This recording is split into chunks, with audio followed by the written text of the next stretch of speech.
Okay, everyone. Today I'd like to talk a little bit about how to do some simple animations in Photoshop. So to begin, I started off by creating a simple file with just these sort of dimensions. It doesn't matter what size it is, as long as it's longer than it is high, that'll work for you. Okay. And what I'm going to do is I'm going to create a new layer here, like so, and I'm going to create a shape that we can animate. So I'm just going to do a simple circle. So I'll go in and I'll take my elliptical marquee tool, and by holding down my shift key, I'll just create a nice little circle, sort of like that, right here. Okay, and I'm going to use my paint bucket tool just to fill it in. I'll make sure you're on the new layer before you do this.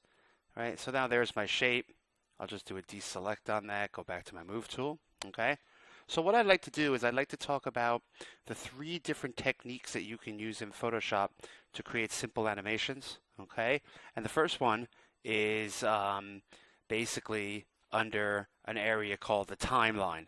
So if you go to the timeline here under your window menu and activate your timeline, you're going to see a menu come up on the bottom here.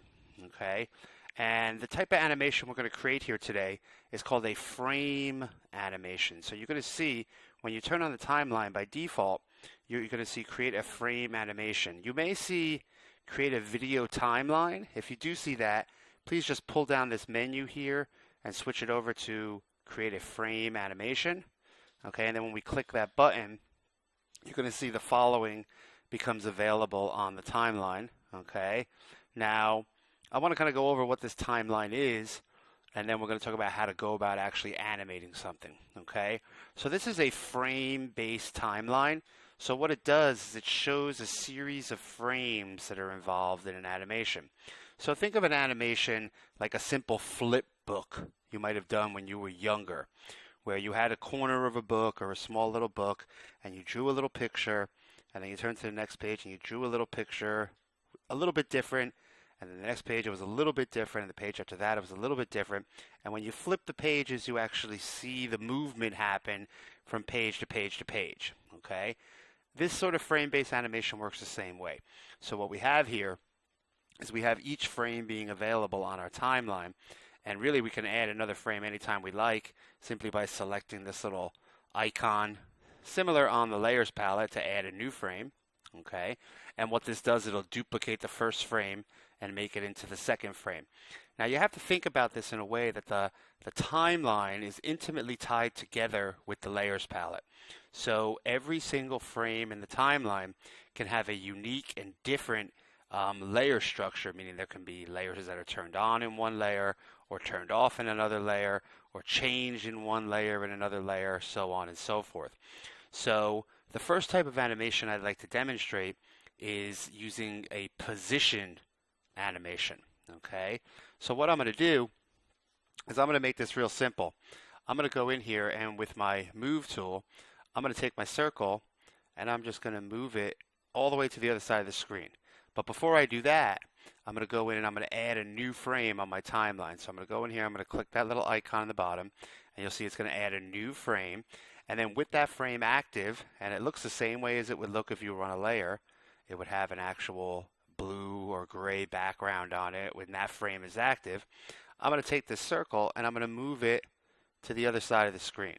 Okay, right, so now you'll see on frame 1 the object's position there, and on frame 2 it's there. So we have this back and forth happening right here. Okay, now if I hit play right now, you'll see that that would happen really fast, right? Right now it's set to loop once, but if I drop this menu down, you know what?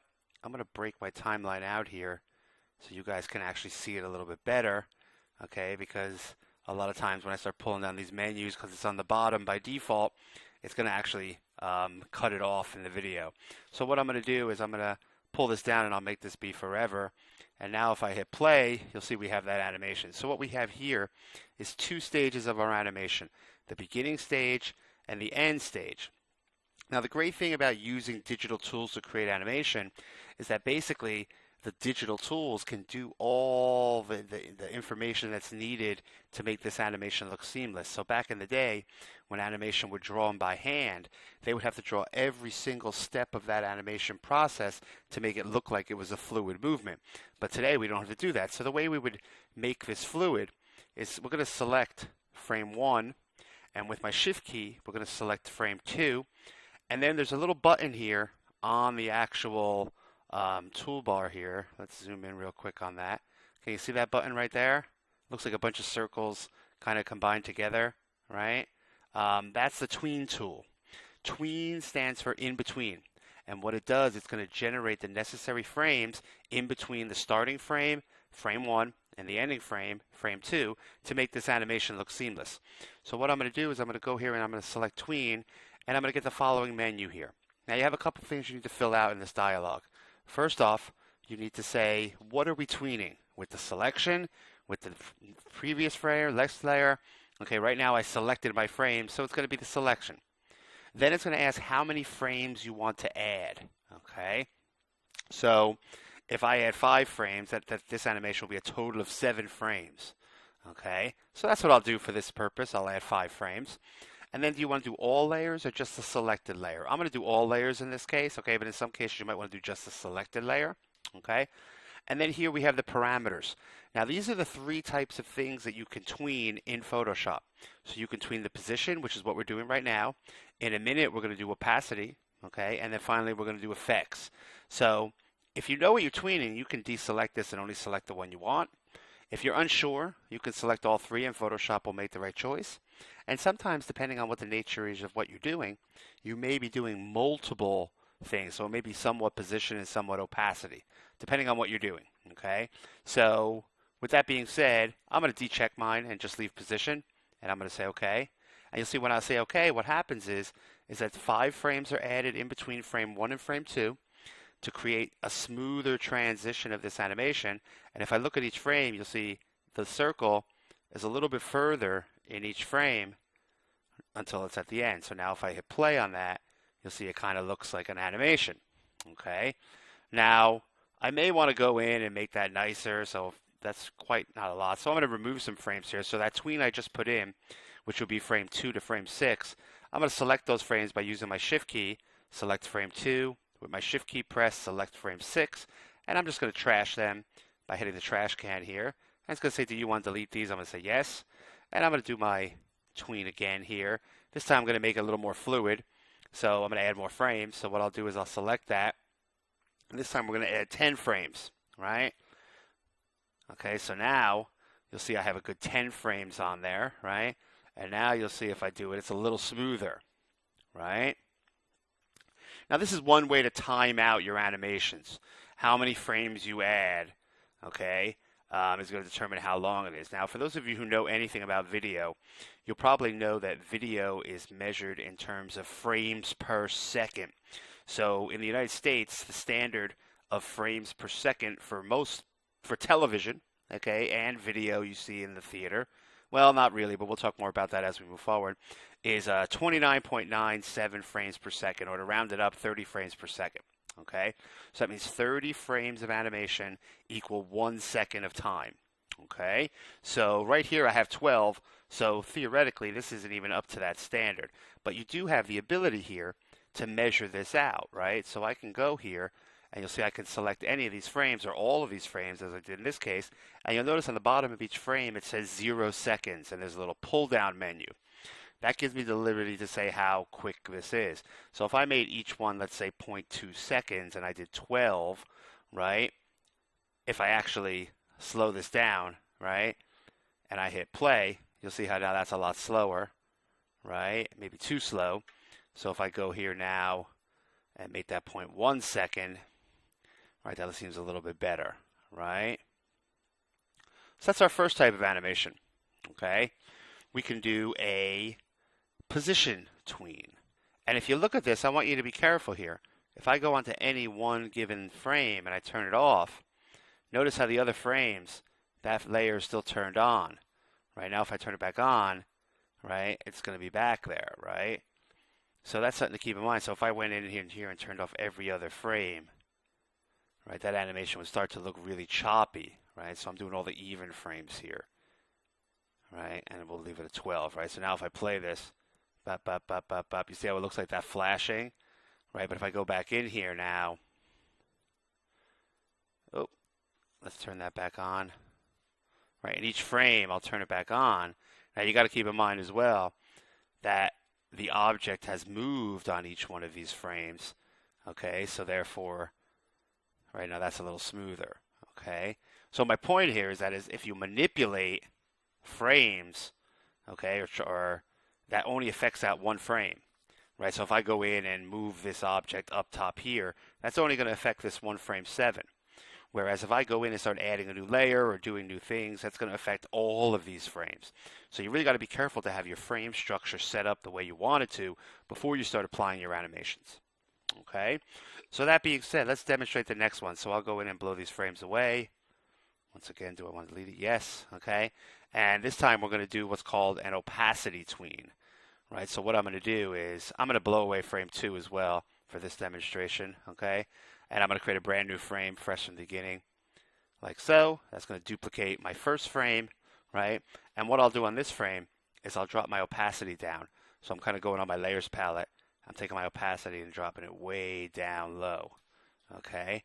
So what I'll do here is I'll select these 2 frames now, and I'll put a tween in, right? And this time I'm going to just do opacity over 10 frames, like so. And you'll see now, if I play this, right, you'll see how the goes down to the bottom and kind of disappears and then comes back up, right? So that's the second type of tween you can do, or animation you can do in Photoshop. It's called an opacity tween, okay? The third type, so let me delete these all again and trash it. And do I want to delete these? Yes, okay. Is called an effects tween. So what I'm going to do here is I'm going to add a new layer, okay? And on that new layer, what I'm going to do is I'm going to add a layer effect. Now, we spoke about layer effects already. Let me pull out my layers palette here so you can see it. I'm going to go in here and I'm going to say, let's do an outer glow, right? And on the outer glow, I'll make my outer glow be red, right? And I'll make the spread be a lot here, okay? Let's put that as a normal blending mode. There it is right there. It's starting to appear. Okay, we'll make the size be really big. Okay. And you know what? I'll do a contour on there to make it look like it has a weird dimension to it. No, I like that best, right? Yeah, I think I'm going to go for the double one. Okay. Maybe where they can look a little anti-lace so it's cleaner. Not so much jitter in there. Maybe I'll make the size even a little bigger.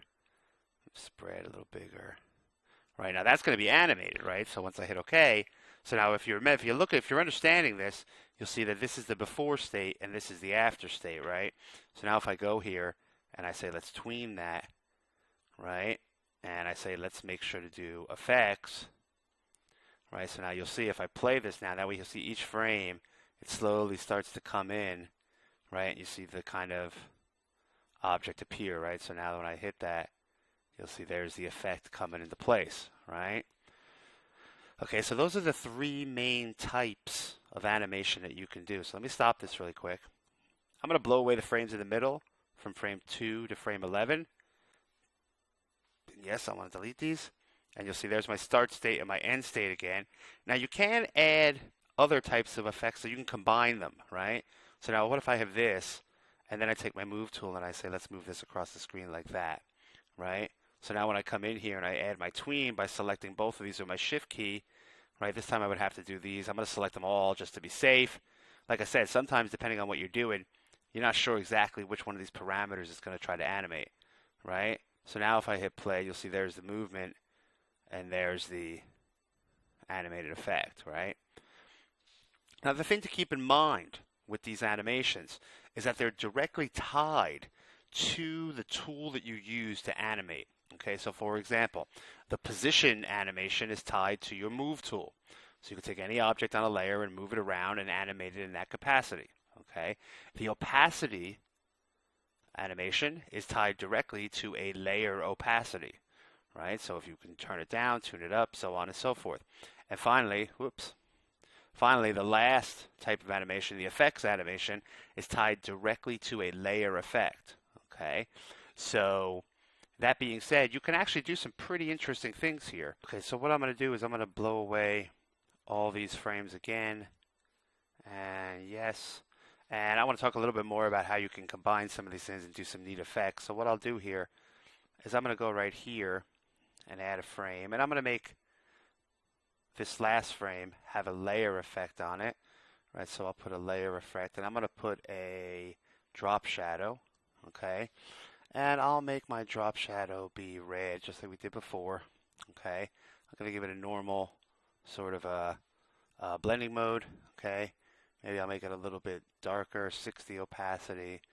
Right, maybe I want to do the distance a little bit more. Okay, and here's what we'll do. We're gonna play with this. Okay, so we're gonna start off like that. Okay, right, our drop effect. Right, I'm gonna go in there. And on my drop shadow, what I'm going to do is I'm going to make my distance be a little bit better, like so, right? Now I'll go in and put my 4 tweens in there. Good. And now if you play that, you see how it kind of appears like that, okay? So now what we're going to do is I'm going to take this last one and I'm going to add a new frame, right? And I'm going to make the end state. So I'm going to go back into my drop shadow effect here. And there's my distance, right? Now I'm going to change the angle, right? So I want to do it the other way. So I'll grab my angle here, and we'll make it go right there. So we'll say 180, right? Okay, and I'm going to say between here and here, I'm going to add 3 frames, right? Like so. So now if I start this from the beginning, right, you see I was kind of moving it around, right? Okay, so there's that. Okay, so I'm going to add another frame to this, like so, duplicating the last frame, frame 9, and this time I'm going to edit the style, go and click drop shadow, and I'm going to make the angle kind of go up like that. Right? Oh, I wanted to go down, sorry. So I'm going counterclockwise now around with this spinner. Right, so there it is right there. Okay, right, and it will add the other 3 frames there. Right, and okay. Right, so now I'm going to do the same thing again and make it go back to its home space. Right, so there's 14. Right, now 14, what I'm going to do is I'm going to go into my drop shadow effect, and I'm going to make that go back to the home base. Right, so there it is. Right, so we'll go 13, 14, and I will tween that. Okay, right, and now I got one left here, 17. Right, so I'm going to add myself a new frame there, and I'm going to do 18 and 17. Right, so I'll go on 18 and I'll click drop shadow, right? And then basically what I'll do is I will make that go back to the home base. So I guess it's 90, like so, right? And we're going to do the same thing. And I will tween that, and I'm just going to leave the same settings. And then finally, what I'm going to do is I'm going to add myself a new frame, right? And we're going to do 20 and 22. This time on frame 22, I'm going to go edit the drop shadow, and I am going to make the distance go down to 0. Boom, right, like so. And we will say tween, and okay. All right, so let's take a look at this whole thing. So now when I play this, you'll see it'll appear, it'll go all the way around, and it's going to come back, right? Okay, so that's a pretty common approach to doing tweening, okay? Now, if you want to do something a little bit more customized, okay, so let me just stop that real quick. Okay, I'll delete all these frames, like so. And yes, I want to delete them all. You can do frame by frame based animation. So for example, I can go here and slowly move that down here, maybe slowly move it down like so, and then kind of bounce it up like that. Right, and bounce it up a little higher. So each frame, I can manipulate the actual position of it. Right, you'll see, so I get this little bouncing effect that I'm doing right here. All I'm doing is using my move tool, and every single time moving it a little bit, and sort of adding it a little farther along. And now the next one's going to be on top there, boom. And that's going to just go down a little bit more. Okay, and then what we'll do is we'll make it sort of bounce on the floor here, and then we'll make it go a little bit kind of off the screen. Right, sort of like that, okay? So that's 24 frames right there. So now if I hit go, okay, you see how that looks like a little bouncing ball, okay? So this whole idea of making frames and having those frames all run together makes, over time, okay, is really the basis of video and film, right? So doing this with images in Photoshop is really just a natural evolution of the tool, okay? And the timeline tool really gives you the ability to do this quite effectively, okay? So that's the basics of doing animation in Photoshop, and thank you very much.